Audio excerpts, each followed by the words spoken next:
শুভ সকাল সবাইকে। আজ 29 মে 14 জ্যৈষ্ঠ বৃহস্পতিবার। আজকের সকালের বিশেষ বিশেষ খবর হলো আসামে ভুয়ো এনকাউন্টার, তদন্তের নির্দেশ সুপ্রিম কোর্টের। ভারত পাকিস্তানের মধ্যে আপাতত সংঘর্ষ বিরতি জারি থাকলেও উত্তেজনা এতটুকুও কমেনি। এই পরিস্থিতিতে আজ ফের মক ড্রিলের নির্দেশ দিল কেন্দ্র। লালা গাগলাচড়া পূর্ত সড়কের বেহাল দশায় জনদুর্ভোগ চরমে, নির্বিকার বিভাগ, দ্রুত সংস্কারের দাবি এলাকাবাসীর। নজরে বাংলাদেশি, এবার ভূমিপুত্রদের অস্ত্রের লাইসেন্স দেবে সরকার। হাইলাকান্দি জেলায় আজ থেকে কৃষি সংকল্প অভিযান। কালাইন কাঠিগুড়া রুটে অটোরিকশা চলাচলে কিছু সুবিধাবাদী লোক প্রতিবন্ধকতা সৃষ্টি করছে, অভিযোগ। ব্যবস্থা গ্রহণের দাবি জানিয়ে কাঠিগুড়া সার্কল অফিসারকে স্মারকপত্র অ্যাসোসিয়েশনের। এবং সর্বশেষ খবরটি হলো আমড়াঘাটে নিখোঁজ মানসিক ভারসাম্যহীন যুবক ফিরে পেতে আকুতি পরিবারের। এবারে শুনুন বিস্তারিত খবর। আসামে পুলিশের 171টি ভুয়ো এনকাউন্টারের ঘটনার অভিযোগের প্রেক্ষিতে রাজ্য মানবাধিকার কমিশনকে একটি নিরপেক্ষ ও পূর্ণাঙ্গ তদন্তের নির্দেশ দিয়েছে সুপ্রিম কোর্ট। বুধবার বিচারপতি সূর্যকান্ত এবং বিচারপতি এন কোটেশ্বর সিংয়ের বেঞ্চ জানিয়েছে, এসব ঘটনা যদি সত্যি প্রমাণিত হয় তবে তা সংবিধানের 21 নম্বর ধারায় বর্ণিত জীবনের অধিকারের সরাসরি লঙ্ঘন হবে। আদালত বলেছে, অভিযোগগুলো অত্যন্ত গুরুতর। তদন্তে প্রমাণিত হলে এটি মৌলিক অধিকার লঙ্ঘনের শামিল হবে। আবার নিরপেক্ষ ও সুষ্ঠু তদন্তের পর কিছু ঘটনা আইনগত ও জরুরি প্রয়োজনে সংঘটিত হয়েছে বলেও প্রমাণিত হতে পারে।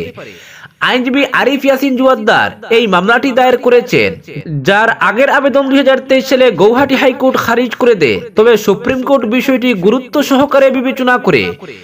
জুয়াদ্দারের অভিযোগ, 2021 সালের মে মাসে হিমন্ত বিশ্ব শর্মা মুখ্যমন্ত্রী হওয়ার পর থেকে 80টিরও বেশি এনকাউন্টারে 28 জন নিহত ও 48 জন আহত হয়েছেন। আসাম সরকারের পক্ষে সলিসিটর জেনারেল তুষার মেহতা আদালতে বলেন, এই ধরনের তদন্ত নিরাপত্তা বাহিনীর মনোবল ভেঙে দিতে পারে, যারা সন্ত্রাস ও জঙ্গিবাদের বিরুদ্ধে প্রাণপণে লড়াই করে চলেছেন। তবে সুপ্রিম কোর্ট বলেছে, আসাম মানবাধিকার কমিশনকে অবশ্যই জনগণের মধ্যে একটি বিজ্ঞপ্তি প্রকাশ করতে হবে, যাতে নিহতদের পরিবার সামনে এসে বক্তব্য রাখতে পারে। শীর্ষ আদালত জানিয়ে দেয়, নিরপেক্ষ তদন্ত প্রক্রিয়া বিচার ও ন্যায় বিচারের স্বার্থেই জরুরি। আদালত আরো জানায়, ভুক্তভোগীদের পরিচয় গোপন রাখা অত্যন্ত জরুরি, যাতে তারা ভয় বা চাপে না পড়েন এবং বিচার প্রক্রিয়ায় সমভাবে অংশগ্রহণ করতে পারেন। যদি কমিশন মনে করে আরো বিস্তারিত তদন্তের প্রয়োজন আছে, তবে তারা নির্ভরযোগ্য ও সদাচারী প্রাক্তন পুলিশ কর্মকর্তাদের সাহায্য নিতে পারে বলে আদালত জানায়। একই সঙ্গে আসাম সরকারকে সমস্ত রেকর্ড কমিশনের হাতে তুলে দেওয়া এবং তদন্তে পূর্ণ সহযোগিতা করার নির্দেশ দিয়েছে আদালত। পরবর্তী খবর, দেশের 4 রাজ্যে ফের মক ড্রিল। ভারত পাকিস্তানের মধ্যে আপাতত সংঘর্ষ বিরতি জারি থাকলেও সীমান্তে উত্তেজনা এতটুকুও কমেনি। এই পরিস্থিতিতে ফের মক ড্রিলের নির্দেশ দিল কেন্দ্র। আজ সন্ধ্যায় পাকিস্তান সীমান্ত লাগোয়া পাঞ্জাব, রাজস্থান, গুজরাট এবং জম্মু ও কাশ্মীরে মক ড্রিলের নির্দেশ দিয়েছে কেন্দ্রীয় স্বরাষ্ট্র মন্ত্রক। অপারেশন সিন্দুর অভিযানের পর ভারতের একাধিক জনপদ, ধর্মস্থান লক্ষ্য করে ড্রোন ও মিসাইল হামলার চেষ্টা করে পাকিস্তান, কিন্তু ভারতের আকাশ প্রতিরোধ ব্যবস্থা পাকিস্তানের প্রত্যেকটি প্রচেষ্টা ব্যর্থ করে দেয়। এই পরিস্থিতিতে মধ্য পাকিস্তান সীমান্ত লাগোয়া এই 4টি রাজ্যে কেন্দ্র মক ড্রিলের নির্দেশ দেওয়ায় জল্পনা শুরু হয়েছে। তবে কি ফের ভারত পাক সংঘাত হতে চলেছে? গত 7 মে দেশ জুড়ে মক ড্রিলের ঘোষণা করেছিল কেন্দ্র, কিন্তু 6 মে গভীর রাতে অপারেশন সিন্দুর অভিযান চালায় ভারতীয় সেনাবাহিনী। পাকিস্তান ও পাক অধিকৃত কাশ্মীরে থাকা 9টি জঙ্গি ঘাঁটি উড়িয়ে দেয় সেনা। সম্ভাব্য যুদ্ধ পরিস্থিতি বা কোনো বহিরাগত আক্রমণ হলে কি করা উচিত তা নিয়ে সাধারণ নাগরিককে প্রস্তুত রাখতেই মক ড্রিলের আয়োজন করা হয়। তাই আজ ফের মক ড্রিলের নির্দেশ যেভাবে দিয়েছে কেন্দ্রীয় স্বরাষ্ট্র মন্ত্রক, তাতে নানা চর্চা শুরু হয়েছে সংশ্লিষ্ট সব মহলে। পরবর্তী খবর, লালা গাগলাচড়া পূর্ত সড়কের বেহাল দশায় দুর্ভোগ চরমে, নির্বিকার বিভাগ। লালা গাগলাচড়া পূর্ত সড়কের স্থানে স্থানে বিশাল গর্তের সৃষ্টি হয়ে নিত্যদিন দুর্ঘটনা এবং যানজটে যাত্রীরা চরম দুর্ভোগের সম্মুখীন হলেও নির্বিকার রয়েছে পূর্ত বিভাগ। এ নিয়ে চরম অসন্তোষ বিরাজ করছে এলাকাবাসী সহ নিত্যযাত্রীদের মধ্যে। শিলচর যেতে লালা, দক্ষিণ হাইলাকান্দি সহ শ্রীভূমির যানবাহন এই রুট ব্যবহার করেন। শিলচর মেডিকেলকামী অ্যাম্বুলেন্স, বিভিন্ন স্কুলের বাস, আসাম বিশ্ববিদ্যালয়ের বাস সহ স্কুল কলেজমুখী শিক্ষক ছাত্রছাত্রী সহ অফিস আদালতের কর্মী সহ নিত্যযাত্রীদের প্রতিদিন এই রুটে দুর্ভোগ পোহাতে হচ্ছে। গর্তে যানবাহন আটকে তীব্র যানজটের সৃষ্টি হলেও হাইলাকান্দি পূর্ত দপ্তর সহ সংশ্লিষ্ট বিভাগ কুম্ভনিদ্রা রয়েছে বলে অভিযোগ। লালা শহরে প্রবেশের মুখে চাংবিল এলাকায় এই পূর্ত সড়কের একাধিক স্থানে বড় বড় গর্তের সৃষ্টি হয়ে যাতায়াতে প্রতিনিয়ত বাধার সৃষ্টি করছে। ঘটছে দুর্ঘটনাও, কিন্তু খোঁজ নেওয়ার কেউ নেই। অন্যদিকে এই পূর্ত সড়কের মাদারীপাড় এলাকায়ও একাধিক স্থানে বিশাল গর্তের সৃষ্টি হয়ে যাতায়াত ঝুঁকিপূর্ণ হয়ে উঠেছে। এলাকাবাসীর পক্ষে বিক্রম সিংহ, রেণুবাবু সিংহ, রবীন্দ্র সিংহ, দীপক সিংহ, রঞ্জিত দাস, পবননাথ, তপন কুমার নাথ প্রমুখ পূর্ত বিভাগের বিরুদ্ধে খুব উগরে বলেন, নিত্যদিন এই পূর্ত সড়কে দুর্ঘটনা এবং যানজট সৃষ্টি হলেও এ নিয়ে নির্বিকার রয়েছে সংশ্লিষ্ট বিভাগ। প্রতিদিন শিলচর মেডিকেলগামী অ্যাম্বুলেন্স, ইউনিভার্সিটির বাস, যাত্রীবাহী যানবাহন দুর্ঘটনার মুখে পড়ছে। ই রিক্সা উল্টে আহত হচ্ছেন যাত্রীরা। সম্প্রতি একাধিক বাইক আরোহী গুরুতর আঘাতপ্রাপ্ত হয়েছেন।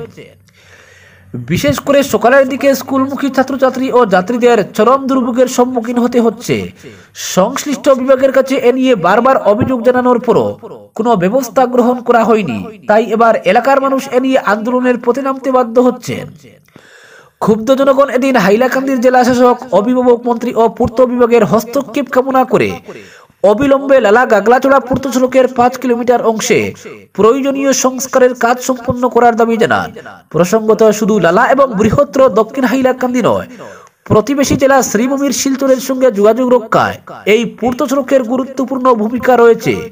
প্রতিদিন হাজারের বেশি যানবাহন চালক শিলচর পৌঁছাতে এই রুটের ব্যবহার করে থাকেন।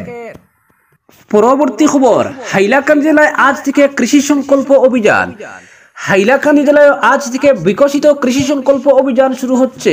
কৃষিক্ষেত্রে সর্বাধুনিক প্রযুক্তি সম্পর্কে কৃষকদেরকে অবহিত করতে এবং প্রাকৃতিক চাষ সম্পর্কে সচেতনতা বাড়ানোর উদ্দেশ্যে এই অভিযান আগামী 12 জুন পর্যন্ত দেশব্যাপী চলবে।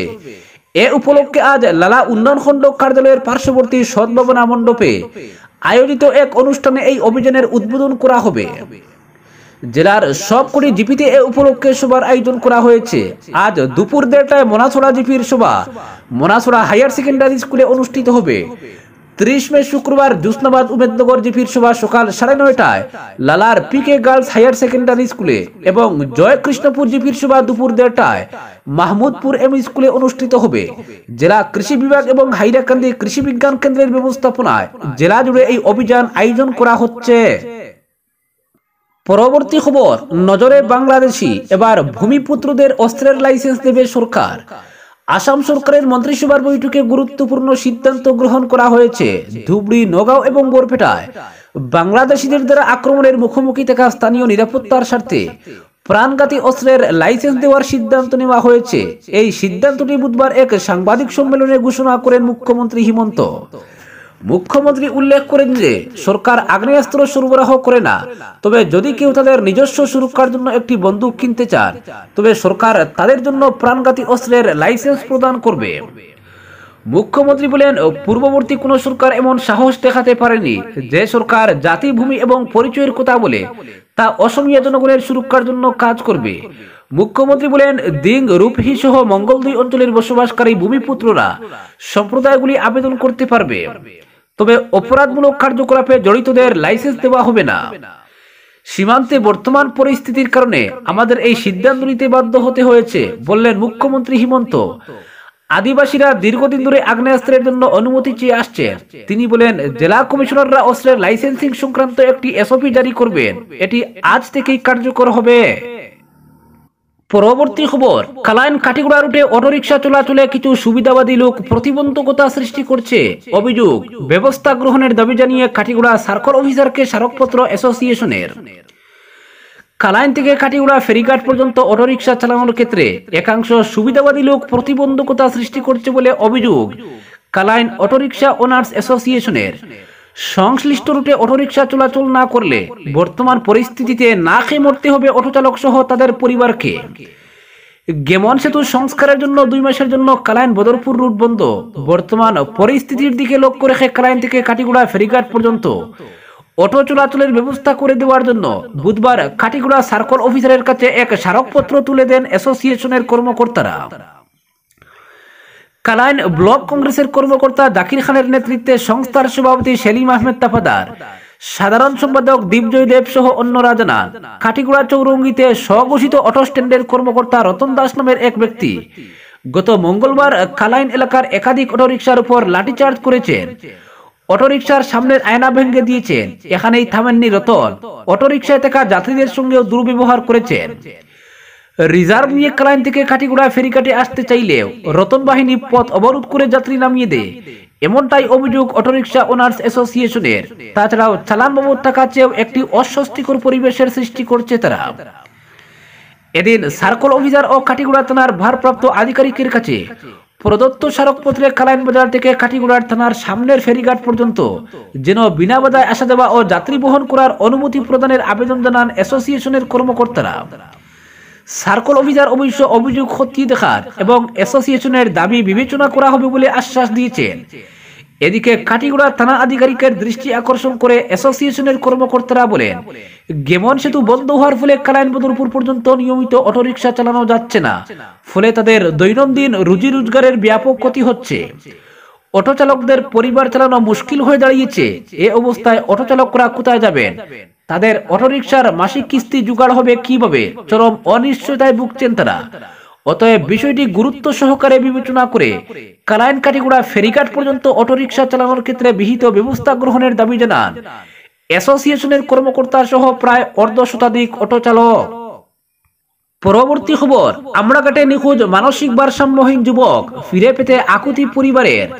গত 24 মে সকাল আনুমানিক 10টা থেকে নিখোঁজ রয়েছেন সেন্ট ক্যাথারিন আমড়াঘাট এলাকার বাসিন্দা 34 বছর বয়সী মান্না দাস। তিনি নিজ বাড়ি থেকে বেরিয়ে যাওয়ার পর থেকে তার আর কোনো খোঁজ পাওয়া যায়নি।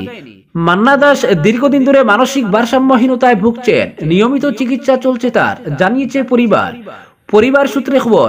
নিখোঁজ হওয়ার দিন মান্না দাস পরিবারের অন্যান্যদের আড়ালে বাড়ি থেকে কোথাও বেরিয়ে পড়েন। আত্মীয় স্বজন ও প্রতিবেশীরা অনেক খোঁজাখুঁজি করেও তার কোনো সন্ধান পাননি। মান্না দাস শারীরিকভাবে সুস্থ হলেও মানসিক ভারসাম্যহীন। তার গায়ের রং ফর্সা, উচ্চতা আনুমানিক 5 ফুট 2 ইঞ্চি, মাথায় লম্বা চুল এবং চোখ স্বাভাবিক। তার বাবার নাম স্বর্গীয় মাখনলাল দাস। মান্না দাসের পরিবার কচুদরম থানায় একটি এফআইআর দায়ের করেছে এবং সাধারণ মানুষের সহায়তা কামনা করছে। কেউ মান্না দাসের কোনো হদিশ পেয়ে থাকলে যোগাযোগ করার জন্য তার পরিবারের পক্ষ থেকে অনুরোধ জানানো হয়েছে। আজকের বিশেষ সংবাদ এখানেই সমাপ্ত।